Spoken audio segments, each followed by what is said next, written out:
Garen is in her late 20s. She's the mother of a young child and is 16 weeks pregnant.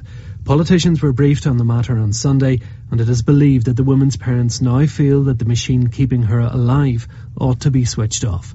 However, under the Irish Constitution, a pregnant woman and the unborn have equal rights to life. While the hospital won't comment, doctors are concerned that there may be a legal obligation to keep the woman alive because of the pregnancy. The German footballer Marco Reus has been fined more than $500,000 for driving without a licence. The newspaper Bild said he had received speeding tickets on at least 5 occasions before the authorities realised he had no licence. The 25-year-old, who plays for Borussia Dortmund, features in advertising for petrol and the club's car sponsor. BBC News. Hi, this is El Haji Jori Kulibali from BBC Hausa. This is World Have Your Say, live from the world's newsroom at the BBC. Welcome to the programme. Chloe Tilley here with you live for the next 45 minutes. Now we're going to head straight to Nigeria shortly as news emerges of another mass kidnapping by Nigerian militants in the remote northeast of the country. So remote, it's actually taken 4 days for the news to filter out that 33 people have been killed in an attack on Gumsuri village, with more than 100 women, girls and boys being kidnapped. We'll also, a little bit later on, be focusing on the conversation around Sony's decision to pull a comedy film about the assassination of North Korea's leader Kim Jong-un. Of course, it comes after hackers calling themselves guardians of peace. They released emails and data which they stole from Sony at the end of last month. But they then went on to warn cinemas screening the interview, remember the 11th of September 2001. We recommend you to keep yourself distant from the places at that time. Well, former powerful US Republican politician Newt Gingrich tweeted, "No one should kid themselves. With the Sony collapse, America has lost its first cyber war. This is a very, very dangerous precedent." Is he right? Tweet us using the hashtag WHYS. Well, let's head straight to Nigeria now, and let me introduce you to a number of guests who are here with us for the next 10 minutes or so to discuss this latest mass kidnapping. We're joined by Dr. Mohammed Kabir Issa from Ahmadu Bello University in Zaria. We're also joined by Buki, who's in Abuja, and is one of the people who set up the Bring Back Our Girls campaign. And Blossom is from Abuja, but she's studying here in the UK and also joins us on the line. I want to go to Buki first of all. For you, this must be incredibly difficult to hear of another mass kidnapping. Yes. It's difficult because for the past 230-something days, we've been coming out on a daily basis to advocate for the release of the abducted Chibok girls. And before the abduction of the girls, after the abduction of the girls, there's been more abductions. It puts to question the fact that are we really winning this war against insurgency?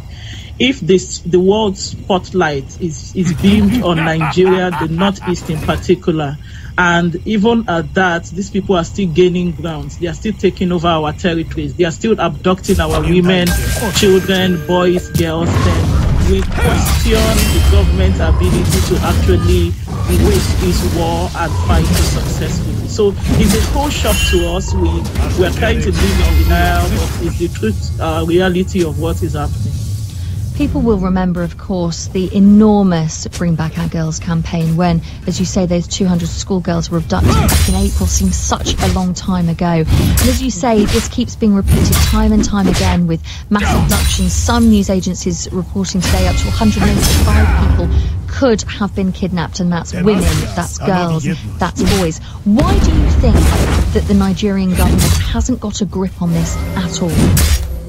I think that there's a whole element of corruption, there's the element of impunity, there's the element of we not paying attention and prioritizing this issue the way it is supposed to be prioritized. If, for instance, these girls, for instance, the abducted Chibok girls, or even the Northeast, if these people are part of the children of the elite, I'm sure that the attention with which their abduction or their plight, their attention it will receive will definitely be different.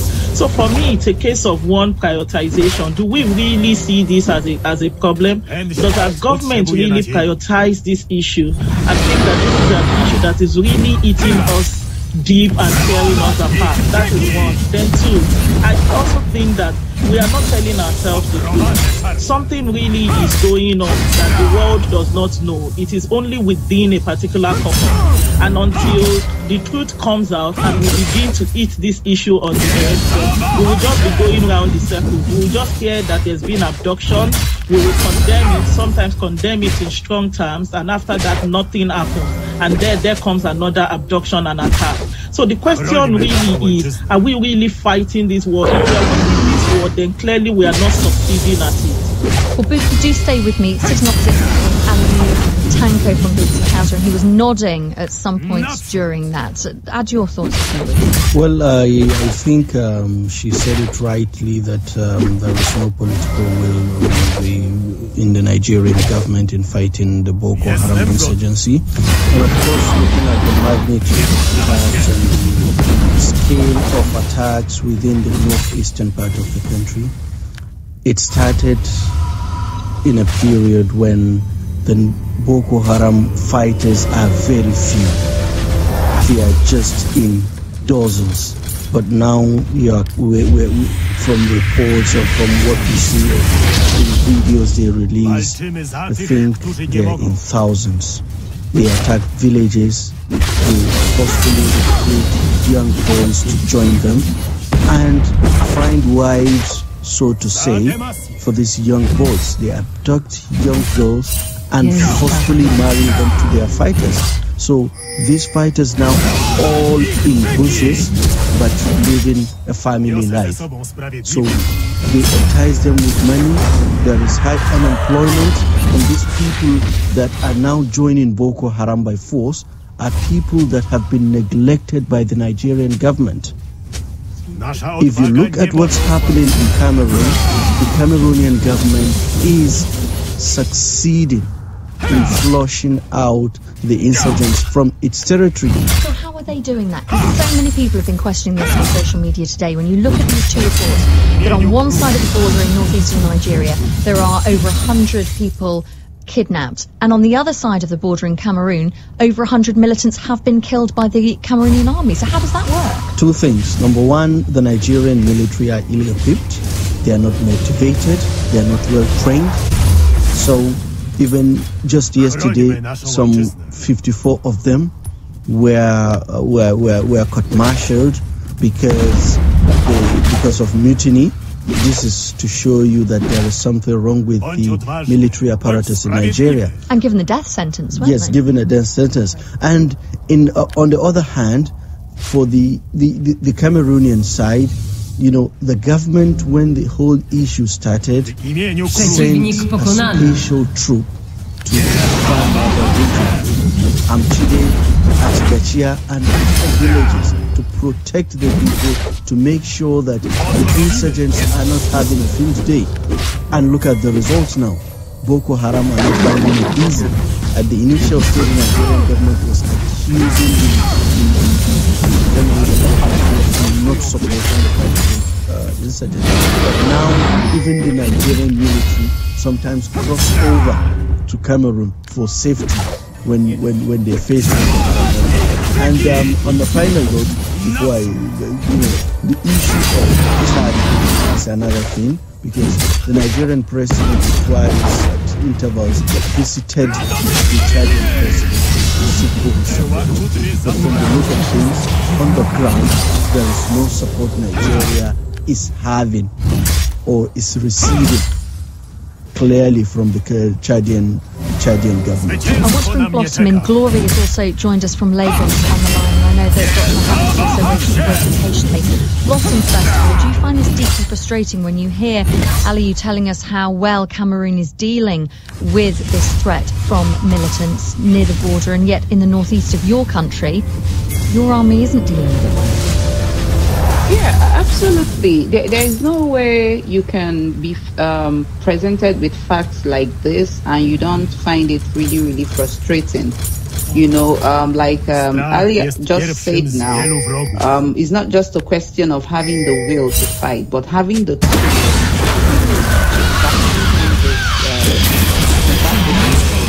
So the challenge here is having the tools. But then something also striking, struck me when I had this news, because I had it today, and something that happened 3-4 days ago, and nobody seemed to have heard about it.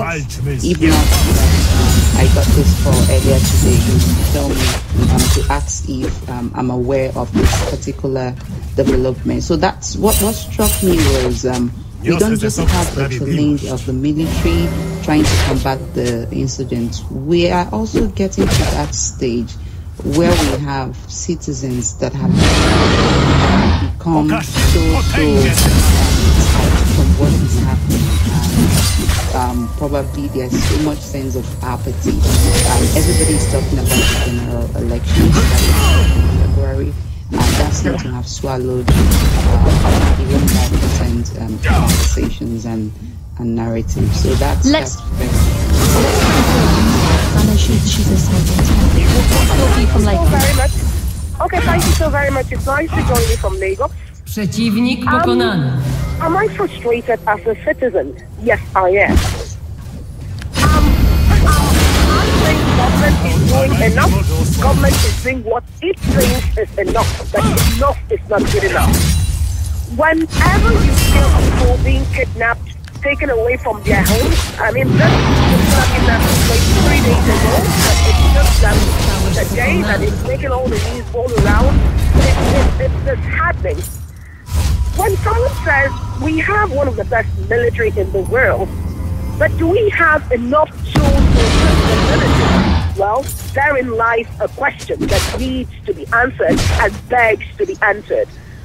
And do the citizens feel they should join together with the military?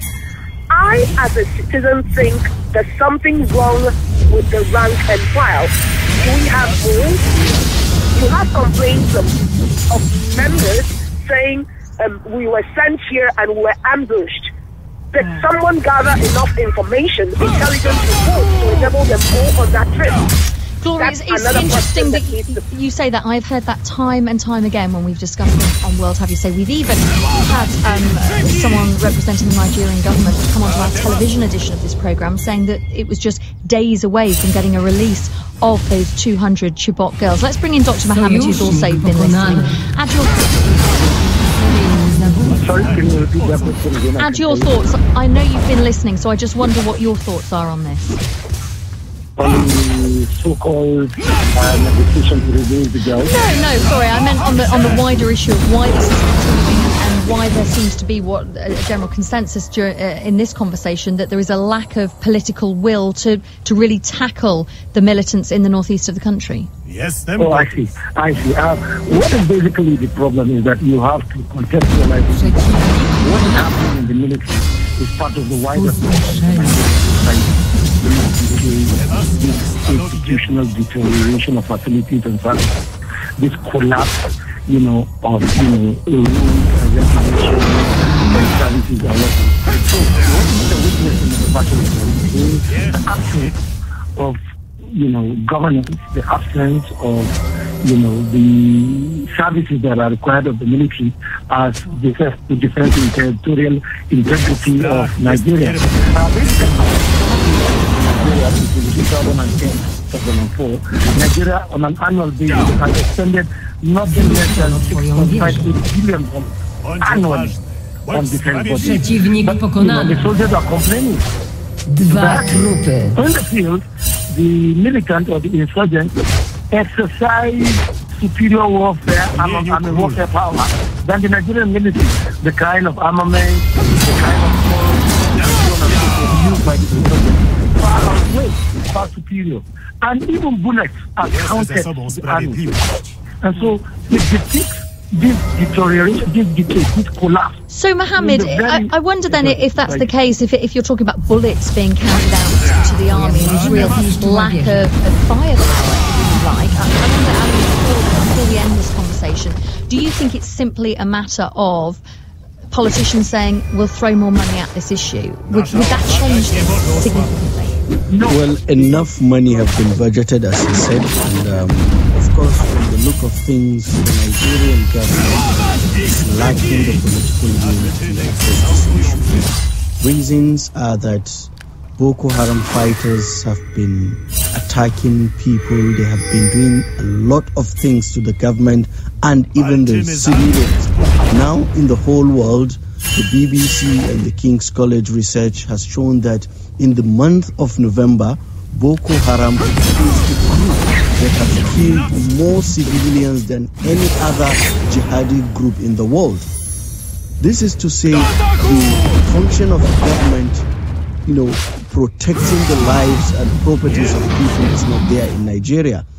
And one of my colleagues were saying that the government and other people are more interested in the 2015 election. This is right, because you will see that there will be an attack in part of the country today, and the next day the president would go out campaigning, dancing on stage.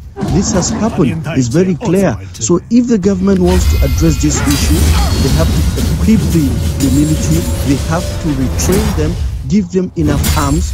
They will be able to conquer, because the Nigerian military, when it comes to,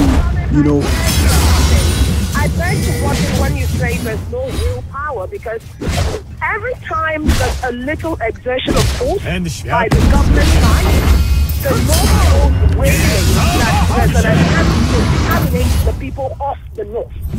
And then they say, let's go to the negotiating table. But now, speaking as a Nigerian citizen, I say government go in with the force, because in every war against evil and terror, there's always been casualties.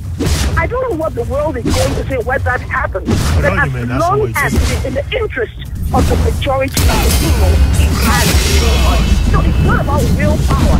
Yes, the president is going around doing his campaign. It's an electioneering year, but I wouldn't say it's willpower, because from the north, they are the people leading the delegation back to the president to say, let's sit down and what I mean by political will here is just trying to bring out the issue of equipping the military. If the politicians are ready to put in resources where it's supposed to be, because we have interviewed military personnel that were in the battlefield that claim that their salaries are not being, they are not being fed well, they are being given obsolete equipment to fight. They need more support from the government. So that's what I mean. Of course. This is something I know that we're going to come back to, sadly.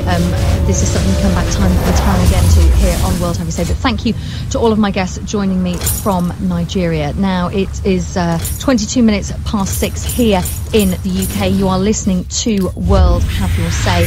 I'm going to switch attention now to a row that has developed over the pulling of a film called Interview by Sony. Many of you will be aware of this film. It is a satirical look at life in North Korea, and a comedy film with a plan to be seen next week. For those of you who haven't heard,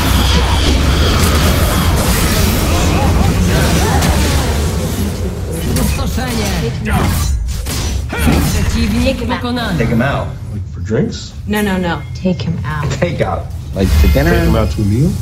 Take him out. Like on the town? Party? No. Take him. You want us to assassinate the leader of North Korea? Yes. So that is a clip from the film The Interview. Sony has said that it has, well, for very much the near future, hasn't quite said indefinitely, it has decided not to release this film. Of course, hackers at the end of last month, calling themselves Guardians, they got into Sony's system, they released emails and data which they stole from Sony at the end of last month. They're now saying that that this shouldn't be shown, and there's real pressure on the whole of the industry, really, about how to react. There's been a lot of criticism. Dave Lee is sitting here with me in the World Have We Say studio. He is technology reporter here at BBC and often on our programme. Great to have you back, Dave. We're also joined by Graham Cooley, who's a computer security expert. Oxford here in the UK. But first of all, I'll speak to Greg Ellis. Many of you will be familiar with him. He's an actor. He's a writer of a new TV drama, Mark, starring Peter Sunderland. And he joins us on the line from Hollywood. Greg, thank you for taking time out of your busy schedule to speak with us here on the BBC World Service. Your reaction first to the Sony's decision to pull this film? Extremely disappointing, I think.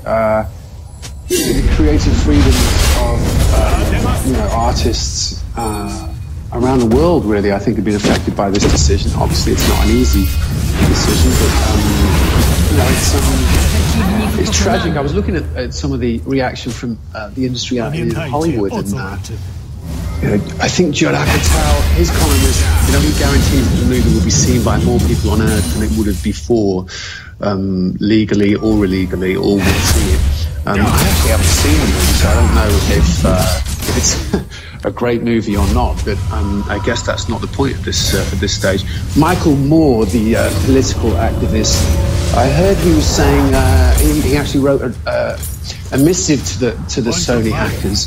He said, now you run Hollywood, I'd also like to see less romantic comedies, fewer Michael Bay movies, and no more Transformers.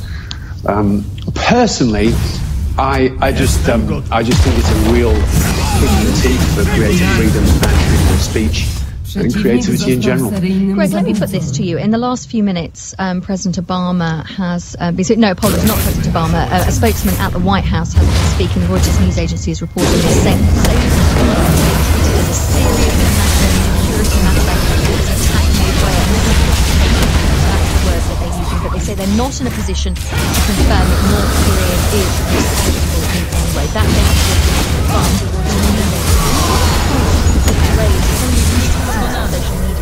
was the mistake not that the filmmakers decided to use the current leader? If they used a fictional leader, a past leader of North Korea, that may have been more acceptable. The mistake here was the fact that this man is still running that country. Personally, I don't see it as a mistake. I mean, it's art. It's it's obviously a topic and a subject that's pushing the boundaries when you're dealing with a world leader, if you will. But it's satire. It's comedy.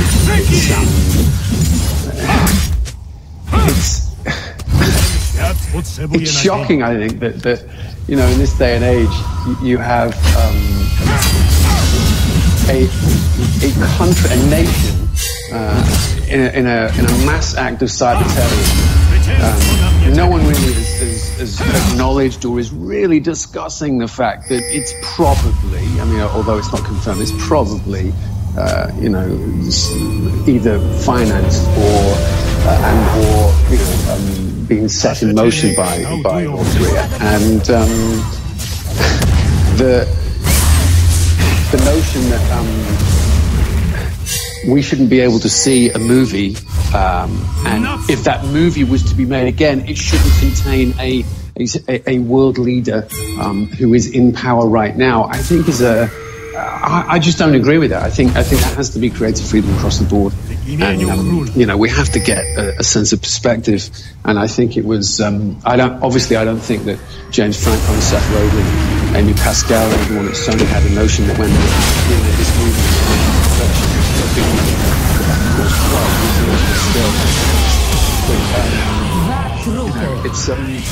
it's a really frightening development in terms of this week I was with Sony, and they had to get in touch with me through someone else and let me know. Hello? Yes, Greg, we're still at that. Music means we're coming right up to the news. If you can stay on the line and speak with us on the other side of the next 2 or 3 minutes, we'd be incredibly grateful. But as a Hollywood actor, we appreciate you're probably quite busy, so if you can't, we appreciate it.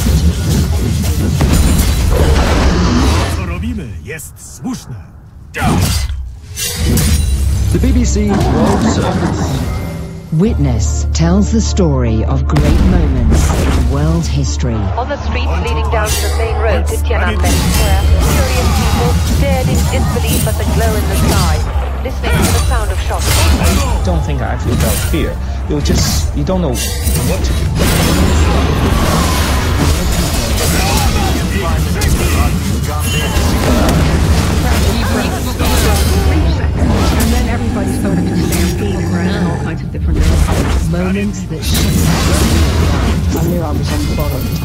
that was obvious. So we just lived for the day.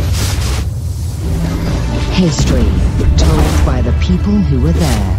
I thought I had a rendezvous.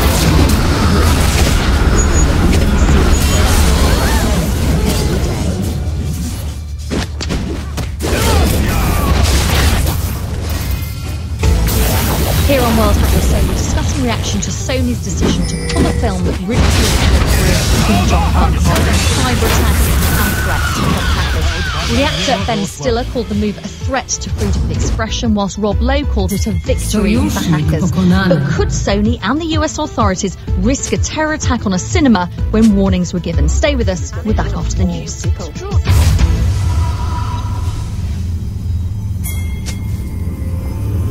BBC News. President Putin has tried to calm fears about the Russian economy after this week's dramatic slide of the ruble to record lows. Mr. Putin said measures now being taken to stabilize the currency would work, but he accepted that the central bank could have acted sooner. Mr. Putin said Western sanctions had contributed to Russia's difficulties, but he said that goal was to undermine Russia's independence, and not as the West punished Moscow for seizing the Crimean Peninsula from Ukraine. As he was speaking, the EU announced tighter restrictions on investment in Crimea. An important base used by aid agencies to store both food supplies is burned down in Guinea, one of the countries worst affected by the epidemic. A fire broke out in the early hours, destroying the warehouse and its contents at the airport. The Kenyan Parliament has approved new security legislation which facilitates wiretapping and allows terrorist suspects to be detained without charge for a year. The session was temporarily adjourned after opposition MPs, who said the bill was too draconian, caused disruption. India has condemned a Pakistani court's decision to grant bail to the man accused of masterminding the deadly attacks in Mumbai in 2008. An Indian official said the release of Zakir Rehman from jail was unacceptable. Sony has announced that a comedy film about a plot to kill the North Korean leader Kim Jong-un will not be released anywhere in the world. Many cinemas in the United States have refused to screen the interview after hackers threatened violence if the film is shown. The FBI is now investigating. The German footballer Marco Reus has been fined $1.5 million for driving without a license. The newspaper Bild says he received 5 occasions before the authorities realised that he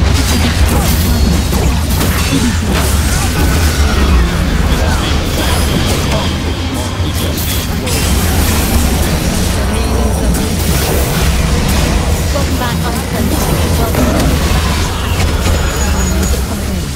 a film which mocks North Korean leader Kim Jong-un from the beginning to the end, and also has a plot to assassinate him.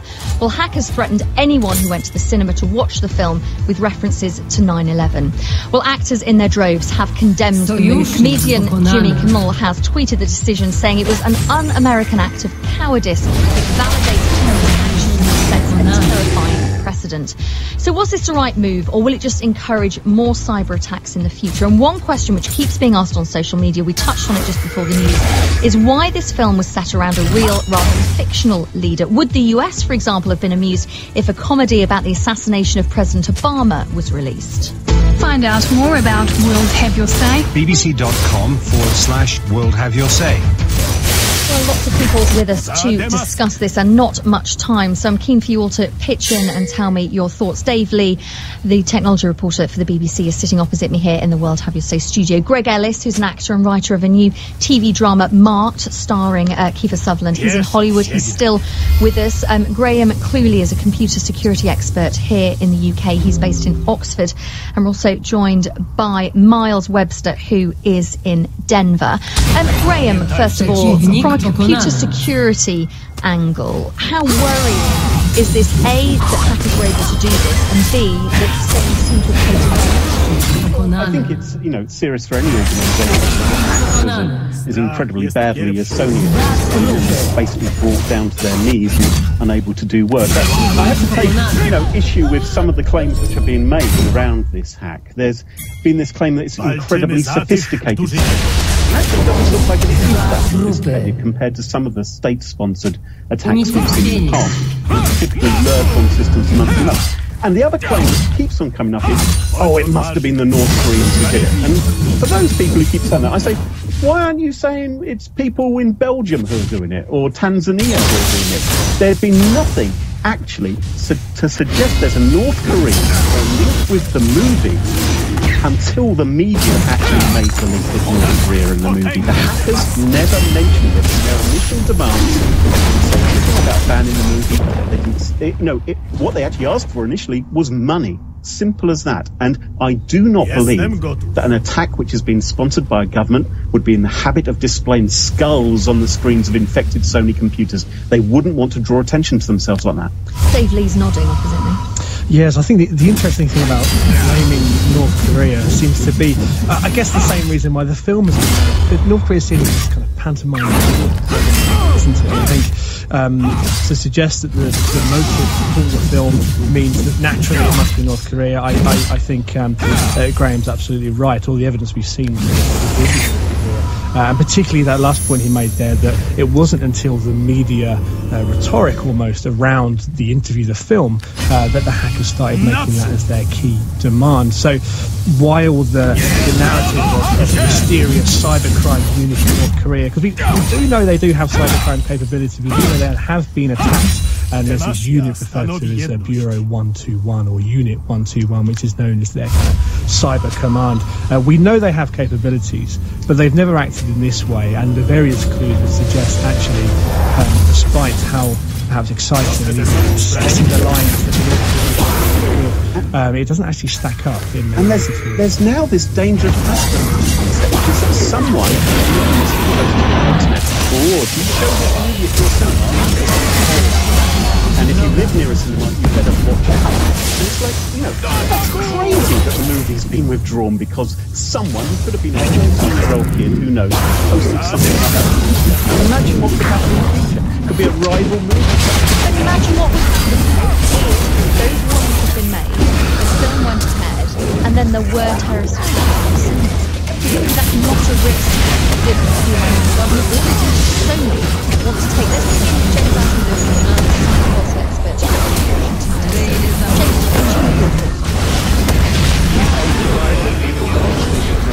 Because all the evidence here that both the FBI and others have seen says it's North Korea. They have acted in a way that's completely consistent with what they've done in South Korea. This is exactly fitting the pattern of what North Koreans do. And it follows the letter they sent to the UN Secretary General. So this is North Korea, and that's why it's getting such a strange reaction, because the North Koreans are crazy, don't know what they're going to do, and nobody wanted to take the risk. No one expected a cyber 9/11. That's just silly. But are they going to do something else in the peninsula? Will they do another cyber attack? That's why the movie was withdrawn. I'm not sure it would happen with any other country, because no other country is quite as crazy as they are. I haven't seen any evidence whatsoever linking North Korea to this malware. Maybe we should live a little closer to them. I think the South Koreans are completely persuaded it was North Korea. They keep telling me it was North Korea. There's no activist group that's going to come out and support the dictator of North Korea. I was trying Anonymous isn't going to learn a little Korean so they can go ahead and pretend and confuse things. This was North Korea, and it's consistent with what they've done in the past. It's interesting that they've moved out of the peninsula against South Korean targets and done it against an American company. The only thing I can think is that it was the sacrilege of actually showing the assassination of their leader that drove them to take this additional and somewhat risky step. I agree with you, it probably was a ridiculous threat. A cyber 9/11 just isn't possible, but no one wanted to take the risk of the North Koreans doing another kind of cyber attack on the U.S., something on the peninsula that could lead to war. Well, hang on a moment. I want to bring in Miles. Miles is in Denver, and I know Miles is trying to get in. And Miles, I understand you've actually seen this film. I'm not entirely sure how, but I understand you have. Yes, they had a screening event at a theater in Denver, and it was open to the public. It was actually made, it was announced publicly, so I'm surprised that the Guardians of Peace, so-called, haven't made any threats towards those places. But, I just got to say, as a citizen of, as a Colorado citizen, I need to bring up the fact that a couple of years ago, North Korea threatened a major military hub with nuclear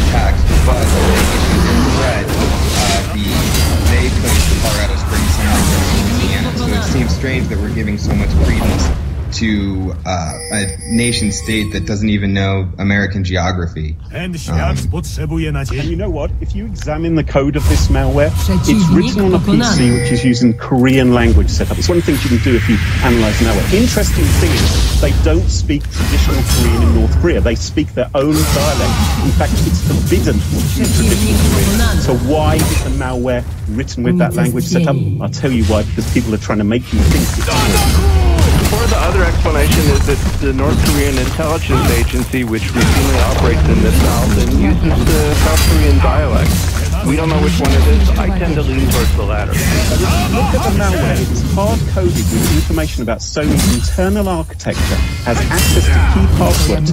There is somebody, here's my hunch, right? We're going to throw around crazy theories. There's somebody inside Sony who helps them with this attack. Wherever the hackers are based, there is an insider who's got a gun. Because what they did, if you had access to that kind of information, you wouldn't be publishing it on the internet for anyone to download. You would be gathering it and using it for commercial purposes. That's what cyber criminals do. But in this case, they've just been publishing it. They are trying to damage Sony. This is personal. It's about revenge. I thought it was political, and it could be personal. I thought it was political because the North Koreans routinely use hacking for political effect, and some of their friends in other places do that as well. So this could be a political act. It certainly fits with what they've done in the past. And frankly, the North Koreans are so crazy. I don't know why you guys are having such a hard time accepting it was them. Let's bring in Kyle. He's a castmaker columnist for the New York Post and has been listening. Kyle, what do you make of Sony's decision to pull this film, first of all? And I'm also interested on the idea of whether the US would have a sense of humour if the roles were reversed and a film was made about President Obama being assassinated. Would that be okay? Well, to handle the second question first, it wouldn't necessarily be okay, but deeply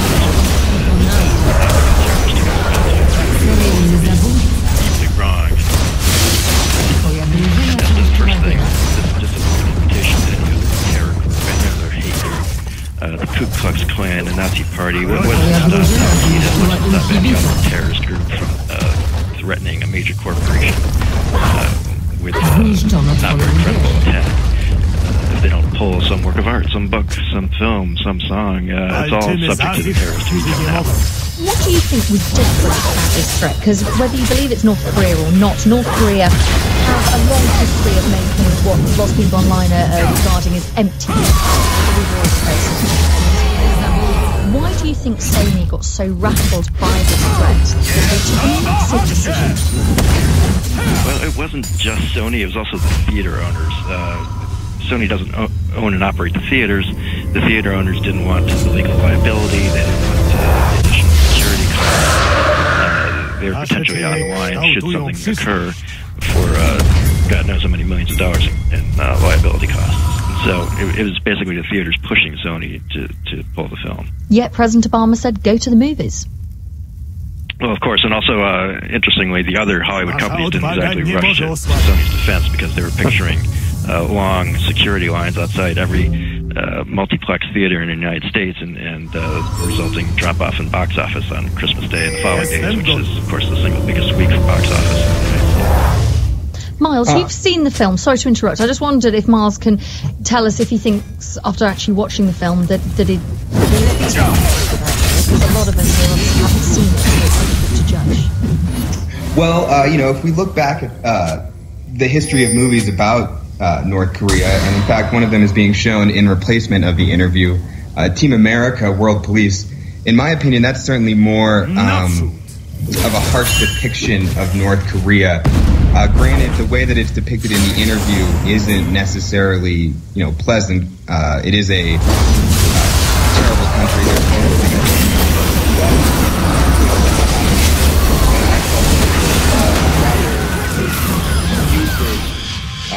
Criticism of North Korea, if I'm being honest. There were lots of areas that they could have gone deeper in, and more harassment was possible, but I thought it was a very tame, if I'm being honest. Let's bring Samantha in. She's a Cambodian American who's based in Washington, D.C. Samantha, I guess you're coming at this from maybe a different angle to the many other voices we've got on this programme. Do you think Sony were right to do this? I think decision based from a physical perspective. I want to recognize that this isn't the U.S. government making a decision and caving into a terrorist threat. This is a business, and they did it from a perspective of saying, I think that people have figured out that there would be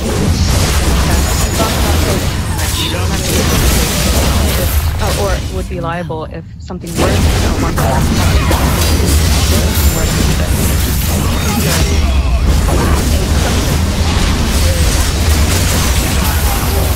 I'm sure people have voiced concerns over freedom of speech and the fact that this would be an introduction to, whether this is an open invitation for terrorists to continually make threats on the U.S. In terms of art and censorship. But personally, I think that I would have been more offended or against this decision as well as a documentary today exposing the true horror nature of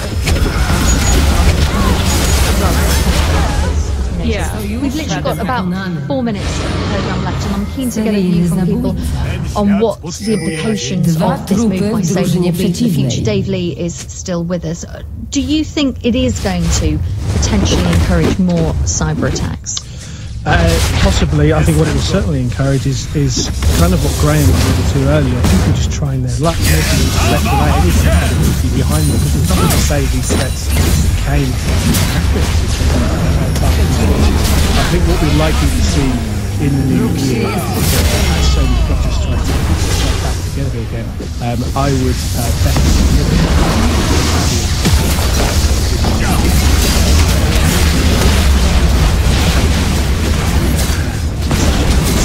I guess that it's a business decision to pull this film because it's going to show up now. The solution to that come back in the new year to be one of the most anticipated releases ever based on this saga. So I think that's a very, very interesting year ahead for Sony Pictures as it tries to rebuild its reputation and trust in the industry. James, what do you think about the future and the future of cyber attacks in light of this move? One thing to remember as you were talking is there was a British film a few years ago about the assassination of President Bush. It was a mock documentary, and the Bush administration was not known for its restraint. So the fact that America didn't do this it shows we may have a little bit more of a sense of humor.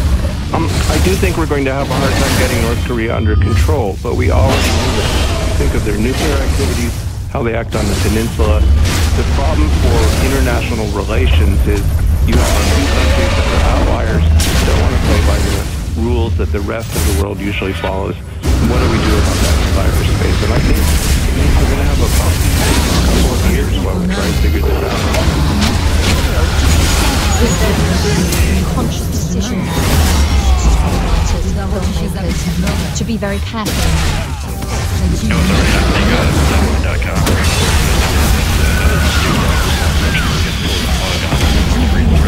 Star Steve Carell. I don't think we're going to ever see a takes on North Korea in any way now.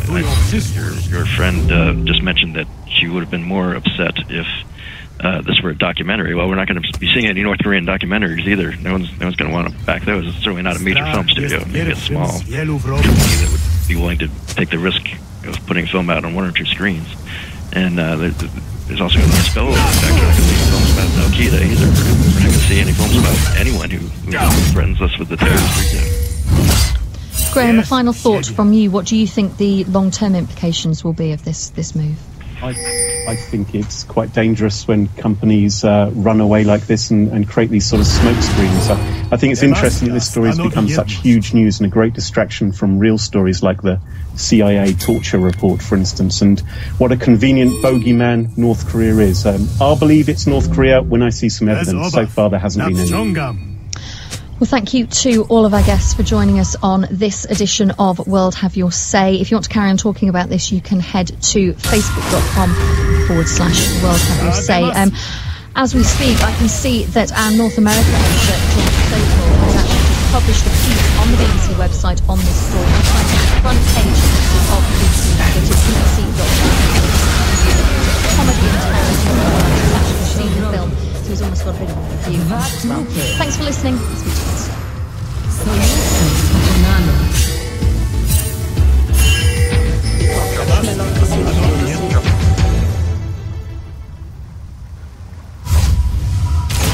Hello, this is Esau Williams with news about Ebola from the BBC World Service.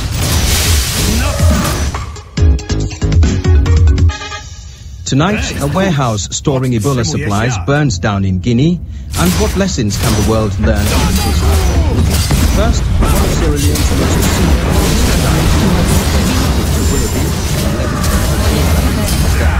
the deputy editor of BBC Africa, herself told me more about Dr. Willoughby was tremendous factor, both physically and professionally. He was the doctor of the poor. He would treat people without them paying. And the like. He had enough money that way and was able to help those who were less fortunate than him. He was a man who people looked